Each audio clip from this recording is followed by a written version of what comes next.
Assalamualaikum warahmatullahi wabarakatuh. Hello everyone, my name is Alia Azahra. I am a student from English Education Department in third semester. So now, in this occasion, I will do my assignment for subject second language acquisition. So keep on watching. So now I will try to answer for the question number 2. The question is, explain the communicative competence concept for multilingual speaker. And the answer, if a language learner is asked what they think or the goal of a language course is, they will probably answer that is to teach the grammar and vocabulary of the language. However, if they are asked what their goal is as language learners, they will most probably answer that is to be able to communicate in that language. So I am not saying that in actuality, the goal of a language course is to teach solely grammar and vocabulary.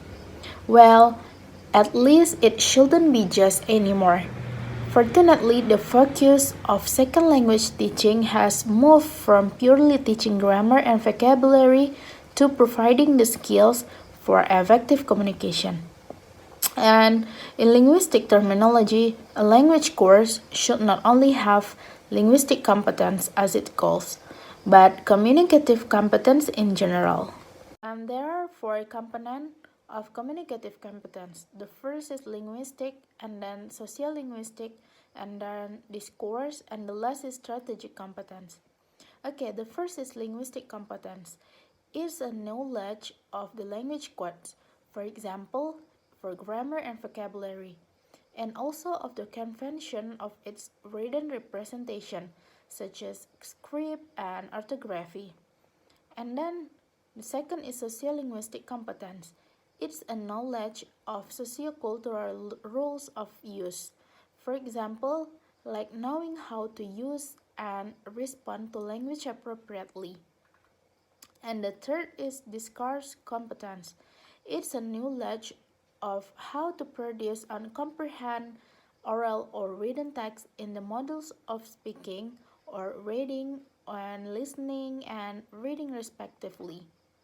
And then it's also knowing how to combine language structures into a cohesive and coherent oral or written text. And the last is strategic competence.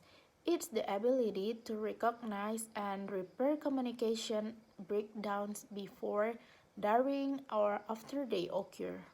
And we can conclude that these 4 components of communicative competence should be respected in teaching a foreign language, and they usually are met by modern teaching methods employed in second language teaching.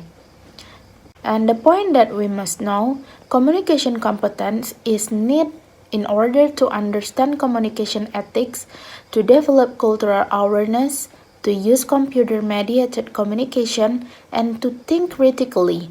Competence involves knowledge, motivation, and also skills.